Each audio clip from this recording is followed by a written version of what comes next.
Hello friends, welcome back to another video. Today is going to be very relaxed and calm, peaceful, on the sofa, just having a good old chat, because we're going to be talking about witchy books and witchy shows and movies. These can consist of true stories to cozy stories to a little bit scarier stuff. I don't love the scary stuff, but sometimes I like a little thrill.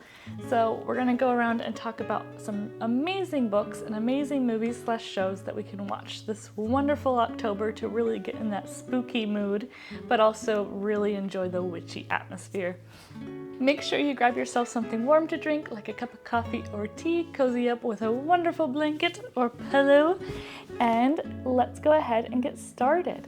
I figured we'll start with the books first because I have them right in front of me, but also because I would love to share some amazing books that I have read, that I'm looking forward to reading, or that I just recommend to kind of look through, maybe skim through and enjoy some of the really fun things that are inside. So let's go ahead and start with our books. Some of them are super witchy, some of them are a little bit more kid witchy, so we'll discuss that as we go through.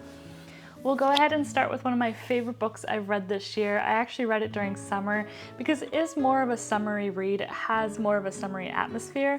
However, it does take place in October, which is A Witch's Guide to Fake Dating a Demon. I love this book. I thought it was so cute. It's very romantic. I'm normally not a romance reader, and if you've seen a couple of my other videos, you might have heard me talk about this one, but I really enjoyed this. It's a romance between a witch who is more into gardening and baking than learning her spells and craft, and she accidentally summons a demon who has to fulfill a wish of hers, or grant a wish of hers, but if she does that, she has to then give her soul to him. So it's kind of the story between these two characters. We learn a lot about not just our main character, but also the demon, and it's just very cute. It's a fun little read, and a second book will be out in November, I think, and I'm very looking forward to picking it up. It's already on my watch list, but if you're looking for a cute romance witch book, this is definitely one I highly recommend, with a really good story and characterization as well. One that I wouldn't consider so witchy, but it does have some spell aspects in it, and it does have like a fun little atmosphere. I can't rate this book because I wouldn't normally read this type of book, and that's The Bake Shop at Pumpkin and Spice. These are 3 shorter stories, about 100 pages each, and each of them take place in the same town. I believe the shop is on Pumpkin and Spice. I can't remember the town's name, but it all takes place in this bakery, in the sense that our characters go to the bakery, they go to this bake shop, and at this bake shop they end up eating something that kind of encourages them to fall in love, or grants them the opportunity to fall in love. And so it's a very sweet, hallmarky type of book. I didn't love any of the stories, not because I don't think they were great, it's just, it's not my type of reading. So I don't feel like I can rate this, but if you like sweet, hallmarky type of movies or books, this would be perfect for you. It has cute little spells, cute little stories, and it's just an adorable little romance with a little bit of spiciness.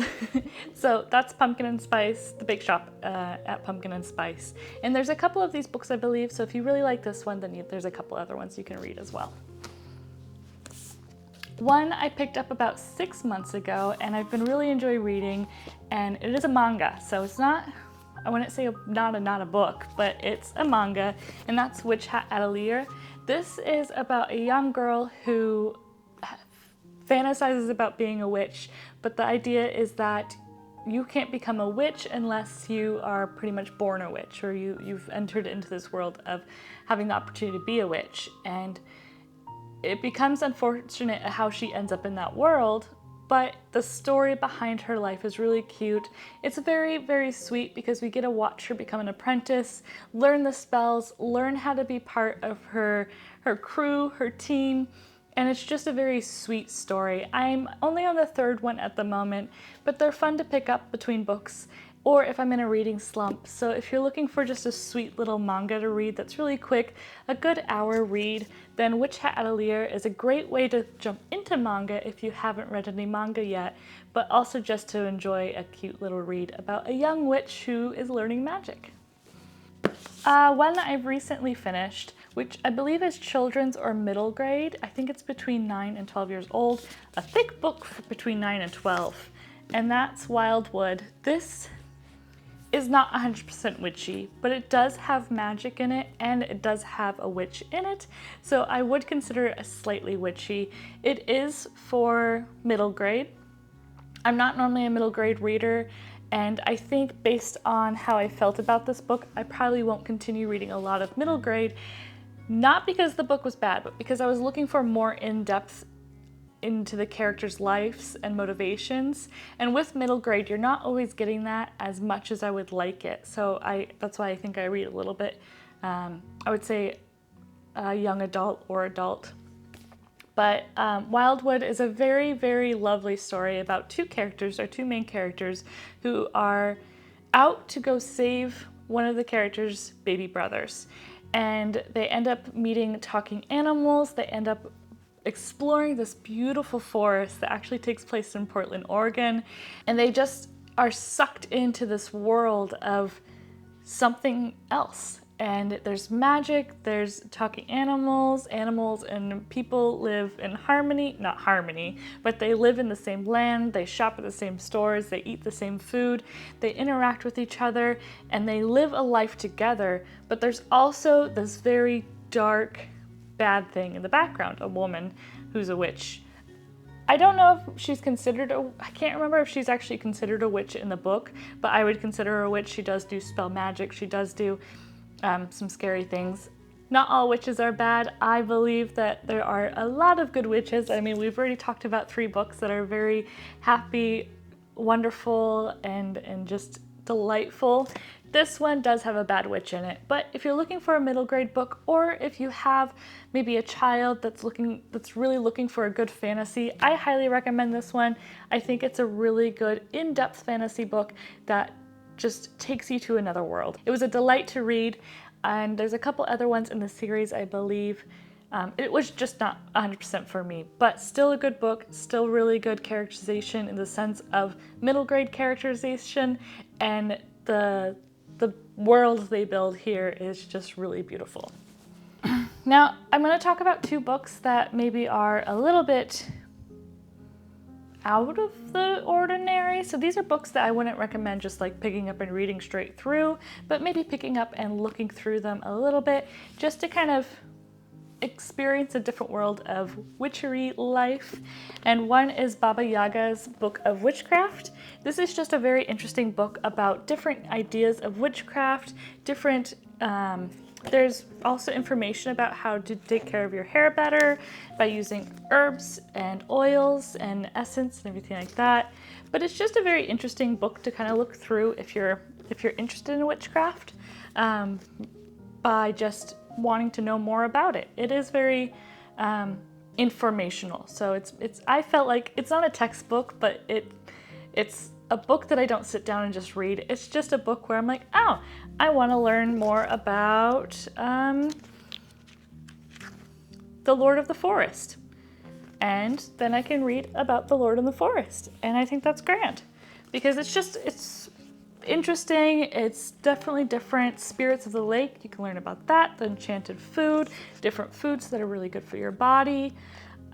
So yeah, I think this is just a very interesting book. I think it's been a delight to read, also to learn different ideas or to kind of understand herbs a little bit more. I like adding them into my teas. As I showed in my last video, I love a sage tea, but also understanding lavender and how that affects our senses and our smells and how we feel and just so on. So that's a very interesting one to pick up.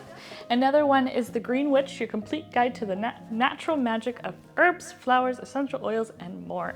So this is one that I actually started reading a couple weeks ago, and this is where I got the idea of what a green witch is and how I would see myself more as a green witch, somebody who doesn't worship anything in particular or doesn't have a particular job, but just wants to be more part of nature, more surrounded by nature and understanding nature more. So that's the Green Witch. I do recommend this if you want to understand a little bit more about herbs and oils and how to bring them more into your life and understand how they affect your mind and your body. So yeah, I thought that was an interesting pickup. Again, I'm not reading this straight through. It's just kind of more, oh, if I have a little bit of time and I want to know something more, then I grab this one. Two very interesting books I've picked up not recently, I've had these for over a year now, and I've talked about this one a couple times. It's the Virgo Book of Witches. This is different stories of folklore from different countries about witches. So we have stories from Ireland, we have stories from Scotland, the US, we have, let's see, what are some, the Congo, Central Africa, Siberia, tons of Irish stories. So there's just a lot of Indian, there's just a lot of different types of folklore about witches, fun little short stories to kind of get a different idea of different folklore around the world. And that brings me to The Ruin of the Witches. Also, this is more a historical fiction about Massachusetts in 1615, I believe, and the witch trials back then. I haven't read this one yet. I've been looking forward to it, but I just haven't had the time to pick it up. I've heard really good things about it. It's supposed to be really interesting, and it's supposed to be a really good in-depth story about what was happening and how people were treated, and it just sounds fascinating. So if you want to learn more about witches, especially during 1615 and in Massachusetts, this might be a really interesting read for you. And the last book, the one that I've been reading currently, is The Familiars. So I recently picked this up about a week ago. I do have to say the first 100 pages were pretty slow for me because it was dealing with a lot of politics, and I'm gonna be 100% honest, any book that ends up bringing in politics, I read a lot slower because it's just not my forte. It's not something I'm extremely interested in. But after the first 100 pages, the story does get a little bit faster, it gets really in depth, and we end up getting to know our characters really well. So the idea is that there's this woman who, young woman, she's 17, I believe. First of all, I would say that there are some trigger warnings in this book, so if you want to read this, I would highly recommend looking at the trigger warnings first and then picking it up if you feel comfortable with what is happening in the story.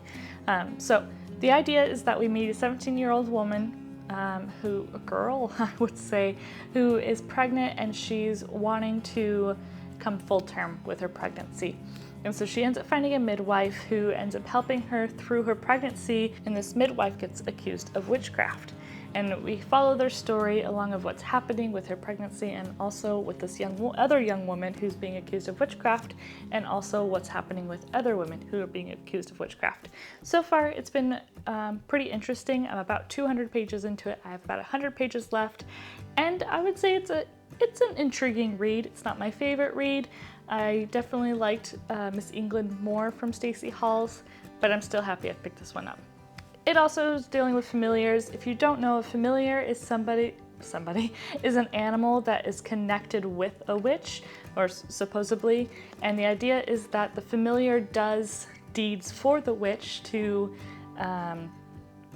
because the witch is feeding her, or the animal, their blood. Oh, that was complicated. Because the witch is feeding the animal their blood.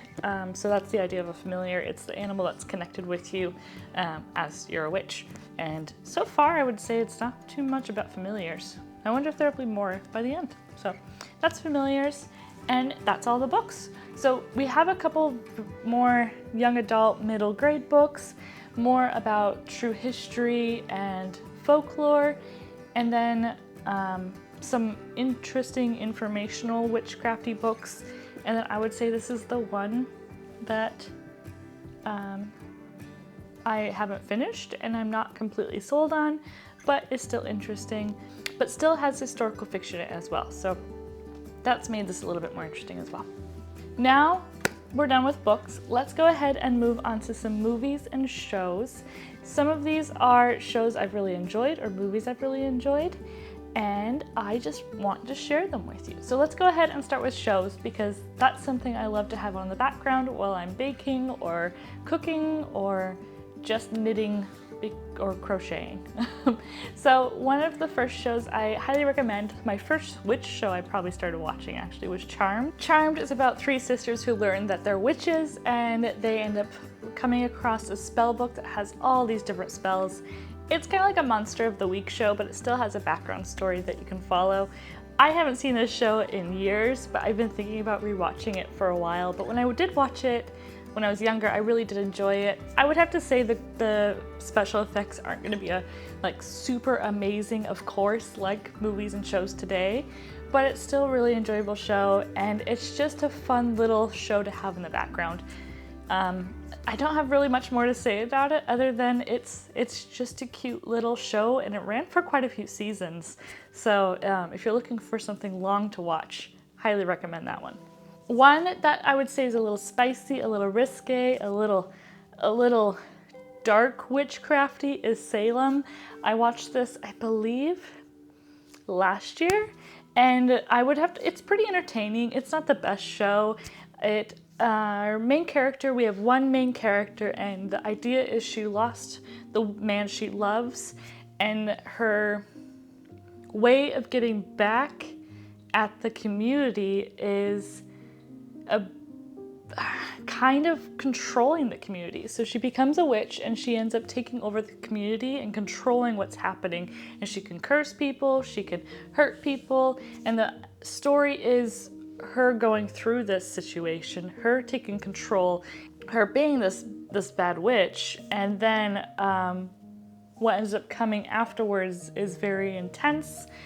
I would say if you're not into something spicy, or if you're not into like scary, creepy stuff, maybe not the show for you.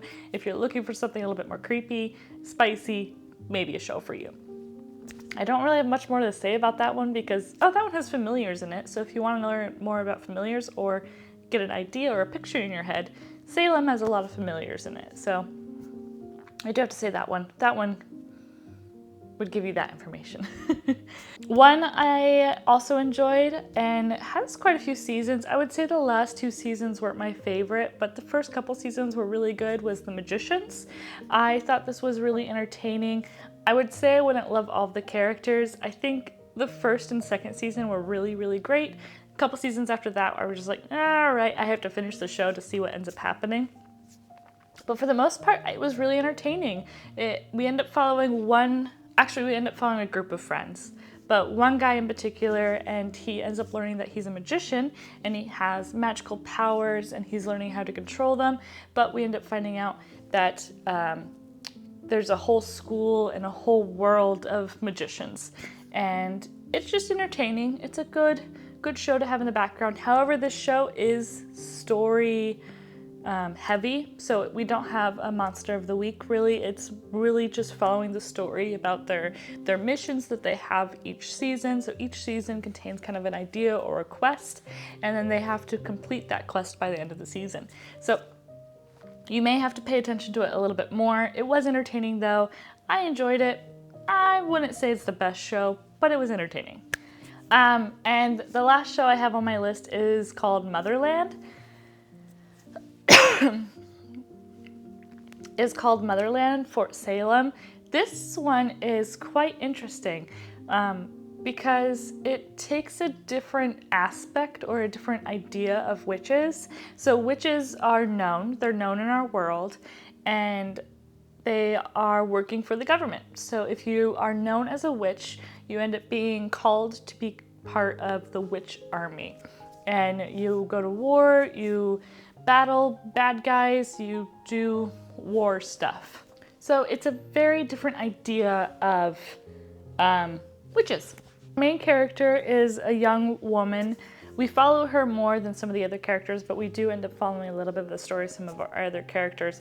But she is really conflicted with wanting to be a witch and a good witch, but also being conflicted with having the fact that she has to battle in war for her government, and a lot of witches are dying in this situation. So it is really interesting in that aspect. It's a very different take on witchcraft and how it affects our world. And I found it actually really good. I would say this is probably just like, it's not like Charmed, but it's on the same level as Charmed, where I found it entertaining, I found it really interesting, the story was really engaging, and it was a joy to watch. Again, this one also has a storyline, so we don't have the monster of the week, so you are going to have to follow the story a little bit more, but it's still a good watch. And the special effects are actually quite good for a TV show. So we're done with the TV shows. Let's move on to our witchy movies. I only have 4 of them, so don't stress, we'll be quick. The first one, which I'm sure you know of, is Practical Magic. I actually haven't read the book, so that's one of the books I want to read is Practical Magic. But if you don't know what Practical Magic is, it's about 2 sisters who have the ability to do magic, of course, which they're both witches.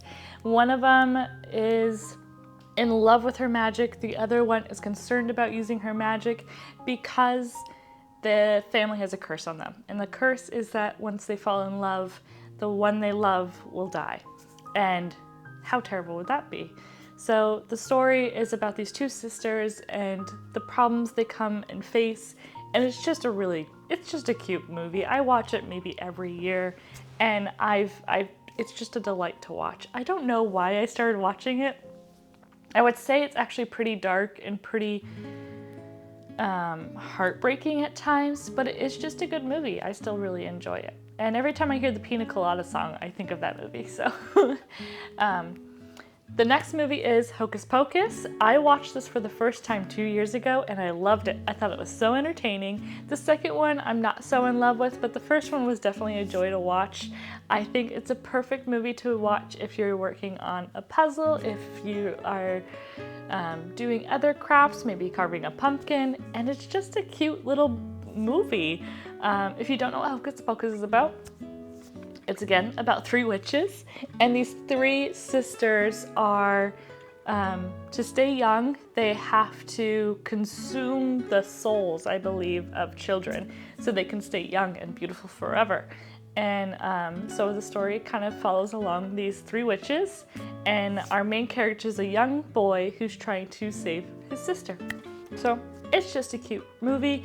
It's not scary because it's for younger kids. I would say probably middle grade age, I think. I'm not really sure. But it's also for us adults if we enjoy those types of movies, and I'm one of those adults.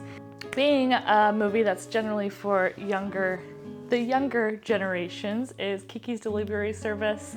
I love this movie. I think it's so cute. And if you haven't noticed, I'm a Studio Ghibli or Ghibli. I can never figure out how you're supposed to pronounce that.